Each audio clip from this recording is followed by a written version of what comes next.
जय श्री कृष्ण। मैं मीनू एमएस दिशा में स्वागत करती हूँ आपका एक नए वीडियो के साथ में। आज मैं लेके आई हूँ आपके लिए 8वां अध्याय जो कि कार्तिक महात्म का है।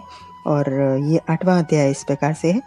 जय श्री कृष्ण। नक्त व्रत और श्री ब्रह्मा जी की आराधना के संबंध में महाराज पृथु की जिज्ञासा पूरी कर श्री नारद जी ने कहा, हे राजन, कार्तिक मास के स्नान का महात्म्य विधि पूर्वक सुनिए। जैसा श्री ब्रह्मा जी ने बताया है, इस संबंध में मेरी प्रार्थना सुन श्री ब्रह्मा जी कहने लगे कि हे नारद, तुम बड़े सज्जन हो, लोक हित के प्रश्न करते हो।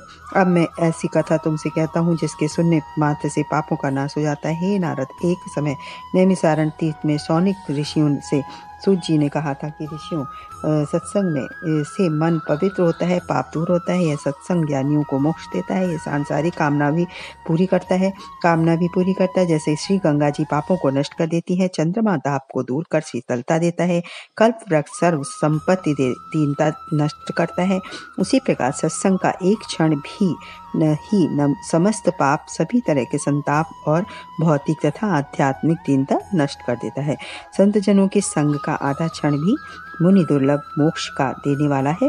हे वत्स, कार्तिक मास उत्तम सत्संग का अवसर प्रदान करता है। इस माह में धर्माचरण करने वाली महिलाएं, पुण्यात्मा पुरुष भी 2 घड़ी रात रहने पर ही उठ जाते हैं और तिल, कुश, अक्षत, पुष्प तथा चंदन आदि लेकर किसी जलाशय पर जाते हैं। जल कुंड अथवा नदी संगम पर स्नान करते हैं।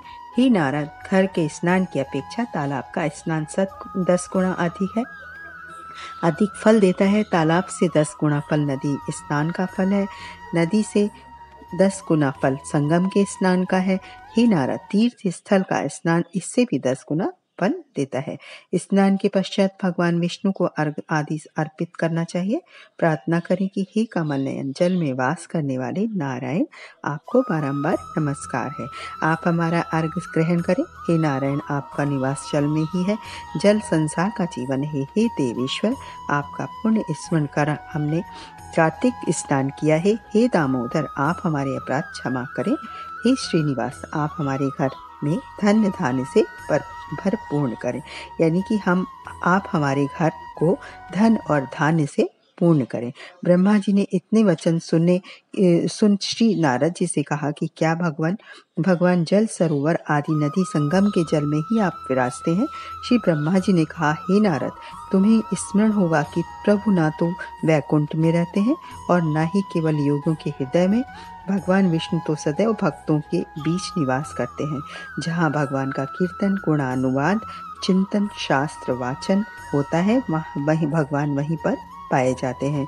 हे देव ऋषि, भगवान जो सभी जगह समान रूप से पाए जाते हैं, जो भक्त प्रेम से, दीन भाव से उनको पुकारता है, भगवान वहीं तत्काल प्रकट हो जाते हैं।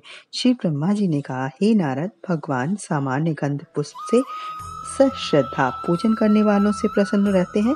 भगवान भावना से प्राप्त होते हैं। सांसारिक दिखावा ईश्वर प्राप्ति में बाधक है। निर्मल मन से अहंकार छोड़कर भगवान की शरण जाने वाला सभी समय और सभी स्थानों पर भगवान की कृपा पा सकता है। हे नारद, कार्तिक स्नान के श्रद्धालु नाक तक के जल में खड़े हो अपना शरीर निर्मल करें। शरीर को निर्मल बनाने के बाद मन की निर्मलता के लिए विभिन्न मंत्रों द्वारा भगवान के गुणों का उच्चारण कर मन की पवित्रता प्राप्त करें। जल में खड़े रहकर अंजलि भरकर भगवान विष्णु को जल चढ़ाएं। उस समय प्रार्थना करें कि हे प्रभु, जब जब भक्तों ने तुम्हें पुकारा है, आप उनके काम पूरे करने पधारे हो। कृपया मुझे भी कृतार्थ करें, मेरे पर भी कृपा करें। इसके बाद विधि पूर्वक देवता, ऋषि और अपने पितरों को अंजलि भर जल अर्पित करें। इसके उपरांत श्री राधिका जी के साथ भगवान श्री श्याम सुंदर की आराधना करें। भगवान की वंदना के बाद वेद विद्या में पारंगत, शालीन और त्यागी ब्राह्मण का सम्मान करें और ईश्वर भक्त, वेद त्यागी और विनम्र ब्राह्मण के दाहिने पैर में समस्त तीर्थ, मुख में वेद और अंग में देवताओं का निवास होता है, अतः ब्राह्मण का सम्मान किया जाता है। इसलिए ब्राह्मण के निवास किया जाता है। ब्राह्मण के पूजा करें और उसका जो है, अगर दूसरे दिन प्रातःकाल अपनी श्रद्धा के अनुसार ब्राह्मण को भोजन कराना चाहिए। शास्त्र और इसके उपरांत कार्तिक मास में विशेष रूप से हरिप्रिया तुलसी का पूजन करें। हे नारद, प्रयागराज में संगम पर विधि विधान से और श्रद्धा पूर्वक स्नान का जो फल मिलता है वही फल तुलसी पूजन का होता है। काशी में भगवान विश्वनाथ का ध्यान धरकर प्राण छोड़ने पर जो फल मिलता है वही फल कार्तिक मास में तुलसी पूजन से मिलता है। श्री सूत जी ने कहा, हे मुनियों, भगवती तुलसी की पूजा करते हुए प्रार्थना करें कि हरिप्रिया तुलसी देवी देवताओं ने तुम्हें उत्पन्न किया है, सभी मुनीश्वरों ने तुम्हारी वंदना की है, तुम्हें शालिग्राम का साथ मिला है। हे पाप हारिणी, मुझे आपकी कृपा प्रदान करो, मुझे अपनी कृपा प्रदान करो। श्री सूत जी ने आगे कहा, हे मुनियों, स्नान पूजन के बाद भगवान विष्णु के चरित्र की पौराणिक कथाएं सुने। कथावाचक अथवा प्रवचनकर्ता मुनि का सत्कार करें। इस प्रकार कार्तिक मास के व्रत को करने वाला पूजन बंधन करे। श्री ब्रह्मा जी ने कहा, हे नारद, कार्तिक मास में विधि विधान से स्नान पूजन करने वाले की सभी मनोकामनाएं पूर्ण होती हैं। जो यह कथा श्रद्धा से श्रवण करते हैं उनके सभी मनोरथ पूर्ण होते हैं।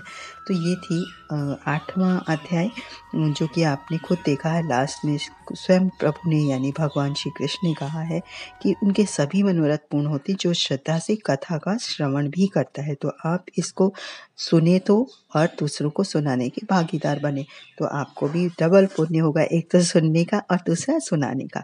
तो अब ये मैं आपको 9वां अध्याय सुनाऊंगी। ये 8वां पूरा हो गया है। अब मैं आपके लिए लेके आऊँगी 9वां अध्याय, जो कि आप सुनिए तो और सुनने के बाद में आप दूसरों को शेयर भी कीजिए, तो आपको वाकई में कहते हैं, हम कहीं पर भागवत करवाते हैं, कहीं पर हम कोई भी दान पुण्य करते हैं और उसको हम किसी के साथ बांटते हैं, यानी दान तो कह रहे हैं गुप्त करना चाहिए, लेकिन अगर हम कथा है, सत्संग है, हम दूसरों को सुनाने के भागीदार भी होते हैं तो उसका कई गुना हमको फल मिलता है, क्योंकि हम हजारों की संख्या में दूसरों को सुनने का अवसर दे रहे हैं। जिनको इसकी जानकारी नहीं है तो वो भी उस चीज़ का लाभ उठा सकते हैं, तो भगवान उससे बहुत खुश होते हैं। तो आप जितना ज़्यादा हो सके तो आप खुद सुनिए और दूसरों को सुनाने के भागीदार बनिए। तो ये थी 8वीं अध्याय कार्तिक मास का। तो आप मेरे वीडियो को अगर और आगे सुनना चाहते हैं कथा, तो आपको मेरा चैनल सब्सक्राइब करना पड़ेगा, क्योंकि सब्सक्राइब करने के बाद में आप मेरे जो पहले के वीडियो हैं और बाद के जो आने अपलोड करने वाली हूँ मैं, तो वो आप सभी देख सकते हैं। तो ये कितना ज़्यादा महत्वपूर्ण कार्तिक महीना है, उसको आप ऐसे मत गंवाइए। आप जरूर स्नान करें, उसके बाद में इसका महात्म्य जरूर सुने। इसी के साथ मैं विदा लेती हूँ। जय श्री कृष्ण।